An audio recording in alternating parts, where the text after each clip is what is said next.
Well, good evening, everyone, and welcome to the Brian Crombie Radio Hour on Saga 960. So I was having an interview a week ago with someone that had gone through a fair amount of trauma, and they told me about something called EMDR, so I had to figure out what EMDR was all about. And up popped Victoria Donahue. Victoria Donahue is a registered psychotherapist in Toronto. She specializes in working with adults who experience anxiety and trauma, and she's here to tell us a little bit about herself, her practice, and what EMDR is all about. Hello, Victoria. How are you? Hi, I'm doing well. How are you?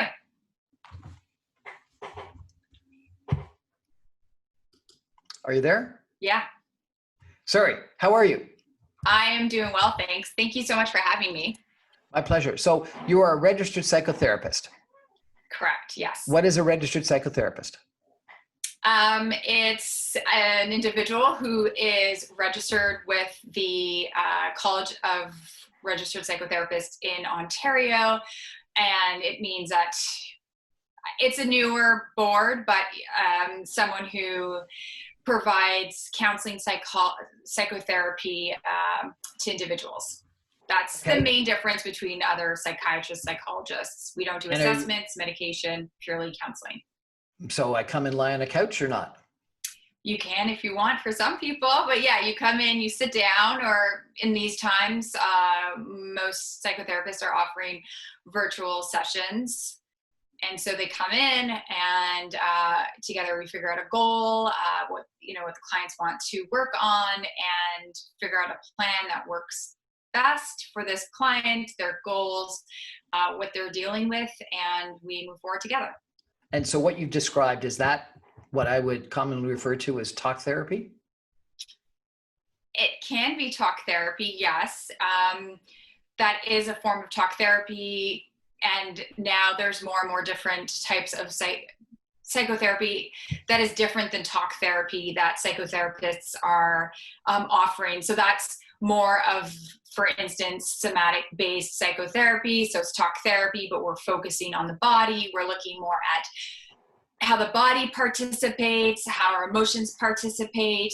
EMDR is another very popular, very, very popular these days, which is different than talk therapy. Okay. So I heard this concept EMDR. I've never heard of it before. Number one, what does it stand for? Number two, what is it?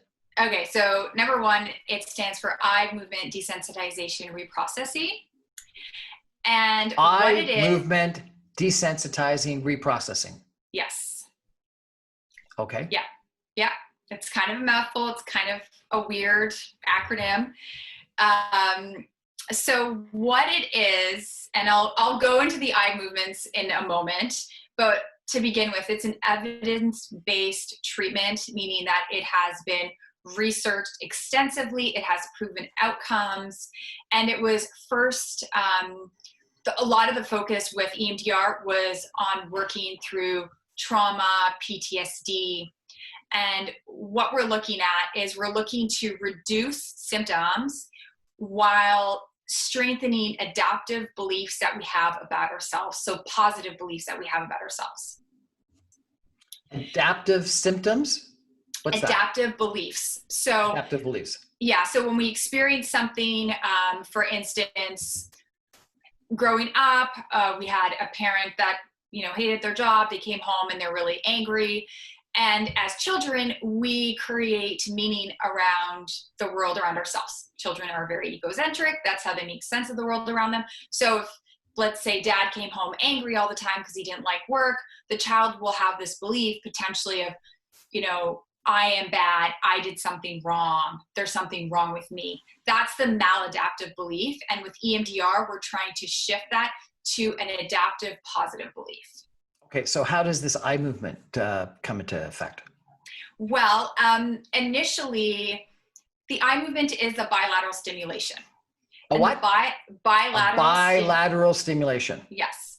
And bilateral stimulation just means, like, walking is bilateral stimulation, running is bilateral. We're engaging the right side and the left side.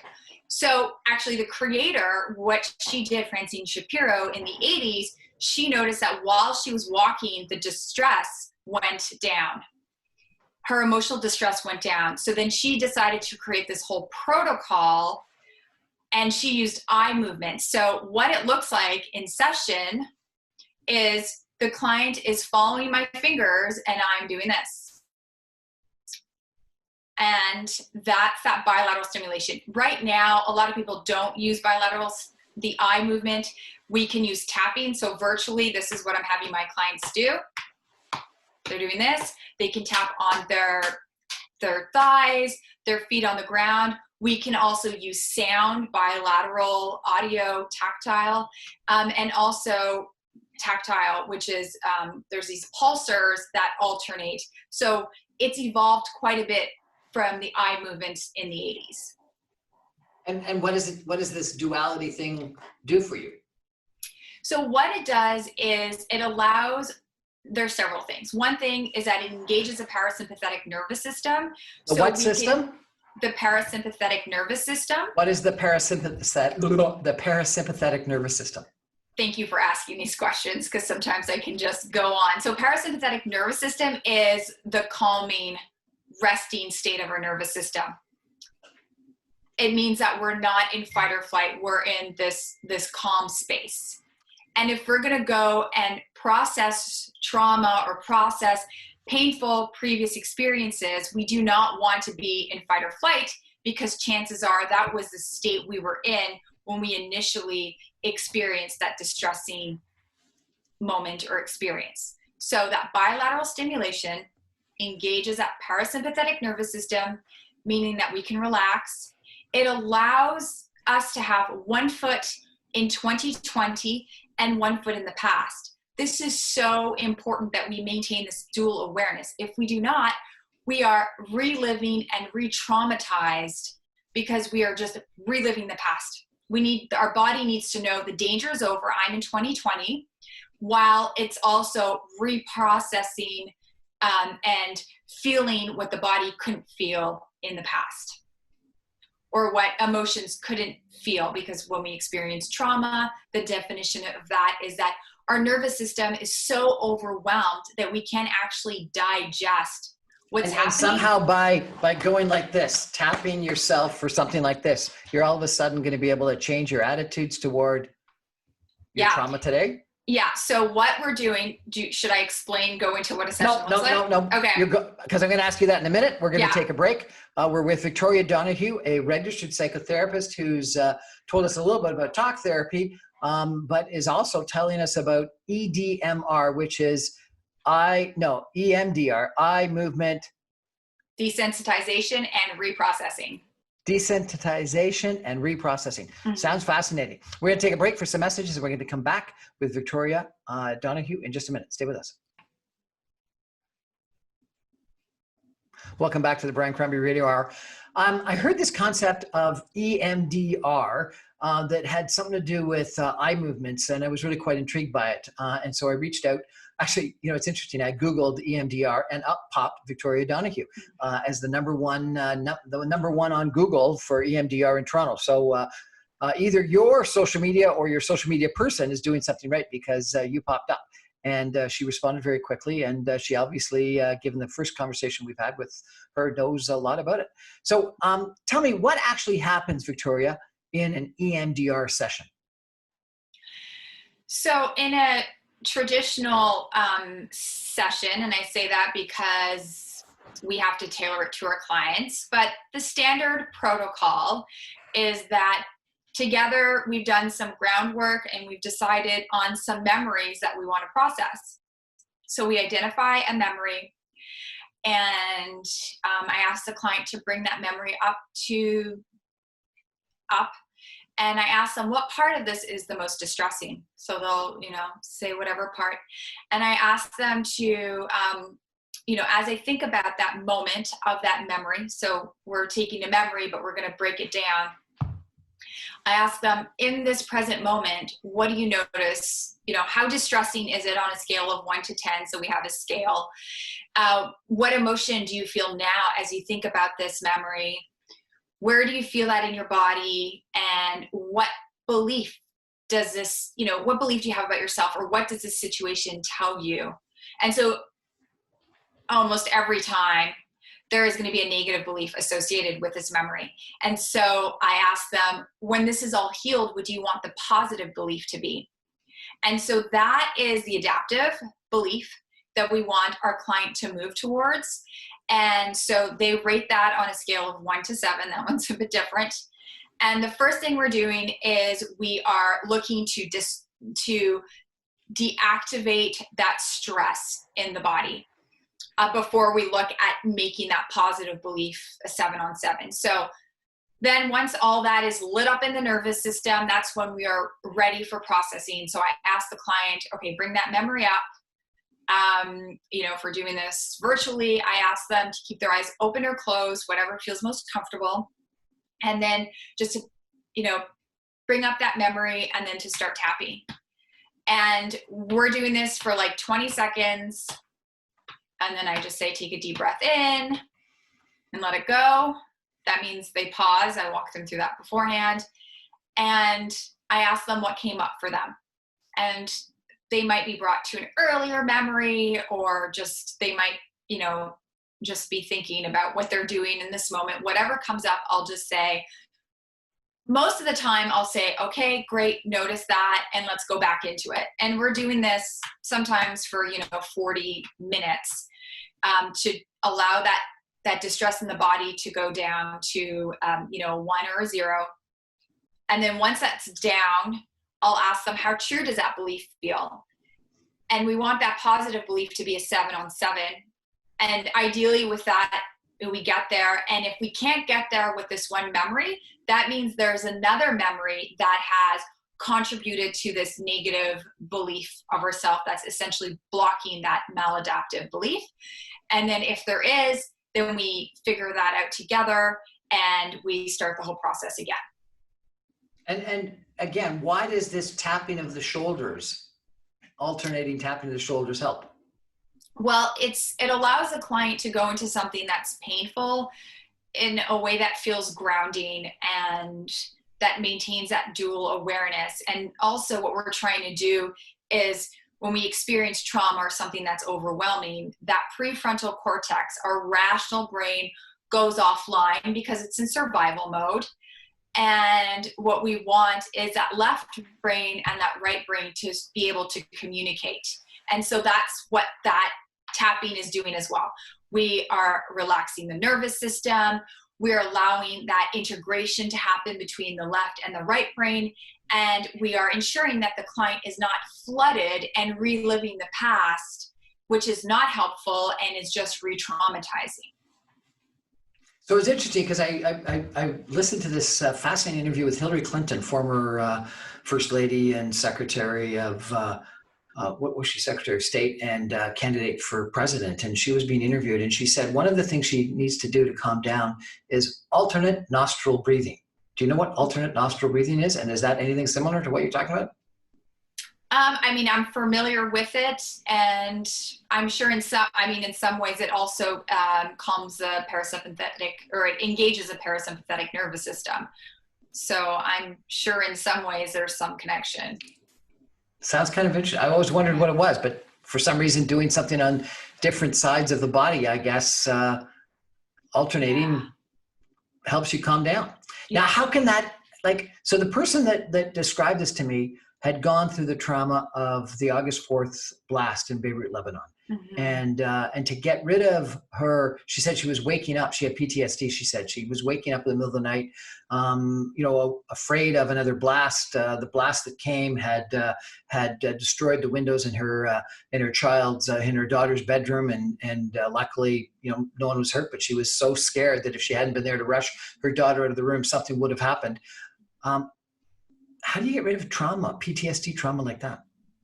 Something like that is actually, I don't want to say it's easier to work with, but it's called a recent event. So it hasn't been seeped in as much into the neural network. So that's really great. So yeah, it's about when we experience trauma, the body continuously is waiting for that other shoe to drop. It's waiting for, our body goes into protection mode and it never wants that to happen again. And so, oftentimes people are living, on eggshells.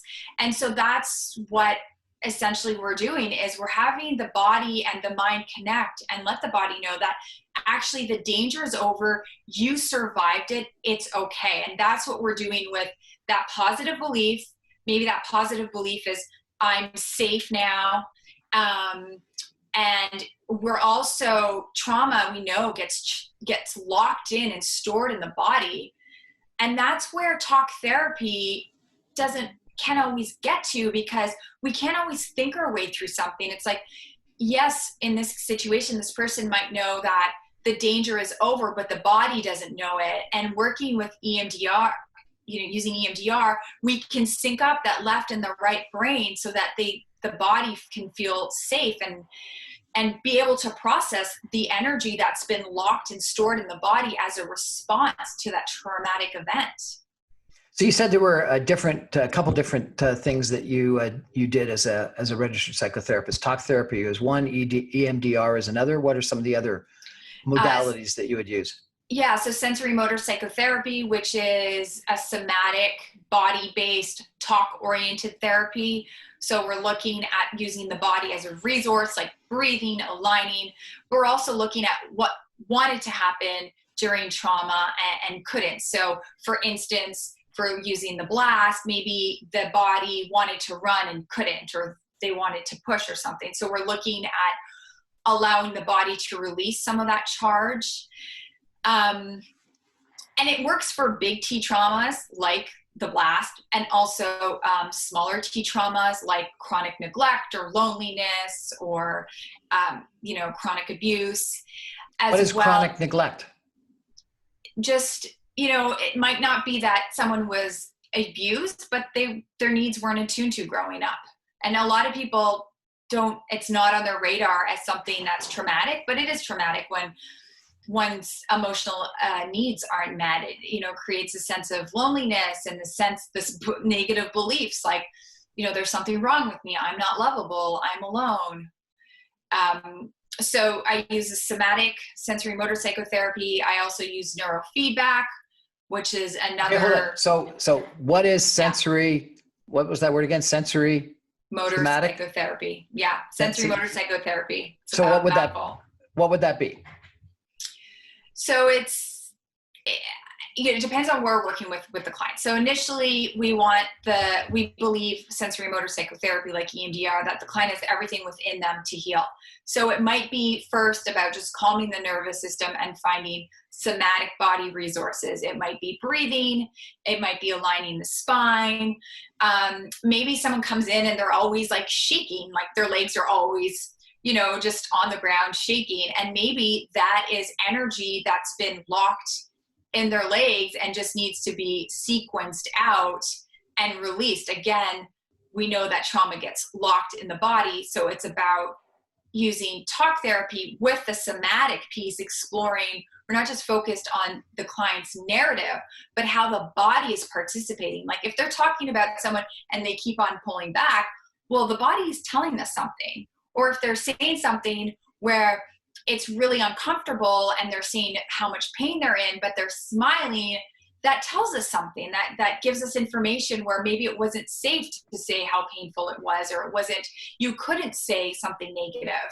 And so we're not just looking at the narrative, but also how the body and emotions participate in one's experience. And that's some of the limitations with talk therapy where we're just... How'd you get into this? It sounds fascinating. What type of education does a registered psychotherapist have to take? I did my master's in California, but I think in Ontario you could do a program, a 2, 3, 4, 5-year program. It depends on the school. And then for me, it was just a lot of additional certifications. So what is your master's in? Counseling psychology. Counseling psychology. And where did you do that? You said in California. Yeah, it's a school in Santa Barbara called Pacifica Graduate Institute. So it's actually a depth psychology school, Carl Jung, a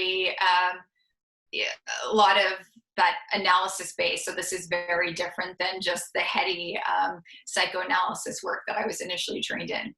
And then you said you did a bunch of certificates. What are the different certifications in? So the EMDR, which is and additional advanced EMDR training, sensory motor psychotherapy, which is like 4 years of additional training, neurofeedback, and, you know, just all the continuing education that goes with maintaining certification in all these different modalities. And you say that you specialize in anxiety and trauma. Is that primarily for individuals or for relationships, couples or families, or what? I just work with adults, individuals. So no couples. No, other people can work with the couples. Why? It's just more my passion to work on the one-on-one, and, you know, working with couples is a whole other skill set that I'm not particularly interested. I really love what I do and who I work with. So I want to just stay in my lane. You know, a lot of statistics, a lot of people have suggested that anxiety is up big time with COVID-19. Have you found that? Yeah, big time. Absolutely. Yeah. Just, you know, for some people it's re-traumatizing, and also just, you know, especially people with, you know, work situations have changed, families being inside. Yeah, there's been a lot of factors that have definitely contributed to the spike in anxiety. And so if someone comes to you with just anxiety because of COVID-19 and, you know, public health issues and physical issues or mental issues or financial issues, how do you deal with that? Is that talk therapy, or is that EMDR, or is that one of your other fancy words that I can't remember what you said? You know what? It depends. It depends on how the client shows up, how their nervous system is. Sometimes we start with talk therapy. That's what feels most comfortable to them. That's all they need. But usually I work with people and individuals who have done a lot of talk therapy, and it has gotten them to a certain point, and now they're looking to start, you know, working with other modalities for things that they just can't think their way out of it. And if someone's got anxiety and they come to see you, you know, is this a session once a week for a couple of months, or forever, or just 1 or 2 times? What's the typical situation? So completely depends. For instance, sometimes with EMDR, we're looking at a couple of sessions. Like if someone's in a car crash, that's something that after 2-3 sessions, sometimes we can clear that. And for some people, it's a dozen sessions, and sometimes it's actually years. And I think that's really important for people to know, because they sometimes think that EMDR is that silver magic bullet, and sometimes it is. And I've seen miraculous things happen with clients while they're processing, and sometimes it's not at all the case. It's a much longer process. So it really varies. What's the difference between a registered psychotherapist and a psychologist and a psychiatrist? All right. So psychiatrist is a medical doctor. So they've gone to medical school. They can prescribe medication. They often don't do the counseling piece. They're more of medication management and assessments, which some of them do, some talk therapy. And then you have psychologists, and they have their Ptsd, and they tend to do more of the diagnosis, the assessments, the testing, and, you know, sometimes more traditional talk therapy. And I shouldn't generalize or stereotype, but that tends to be it. And then psychotherapists sometimes have a master's, sometimes don't. They might have their PhD as well. But really, we're not diagnosing, we're not doing assessments or testing. It's really on counseling. Fascinating. And why'd you move to Toronto and come back from California? Well, I was actually commuting from California, so Ontario, and I was just really excited, enthusiastic about the school. This was a second career for me, so I decided to go to the school once a month for 2.5 years. But I did everything in Toronto, all my, you know, internships and so on. What was the first career? Advertising and marketing. That's a big change. Advertising, marketing to registered psychotherapist. Yeah. And if people want to access your services, how do they do that? They can visit my website, which is victoriadonahuewellness.com. That's the best way to get in touch with me. And EMDR again stands for eye movement, desensitization, and reprocessing. And reprocessing. Well, Victoria Donahue, I really appreciate you coming on my show and explaining what EMDR is, and what a registered psychotherapist does versus all these other people in the marketplace to help us. And if you can help people with anxiety and trauma, thank you very much for that service. Thank you. Thank you so much for having me. My pleasure. Thanks everyone for joining us. That's the Brian Crombie Radio Hour for tonight. Good night.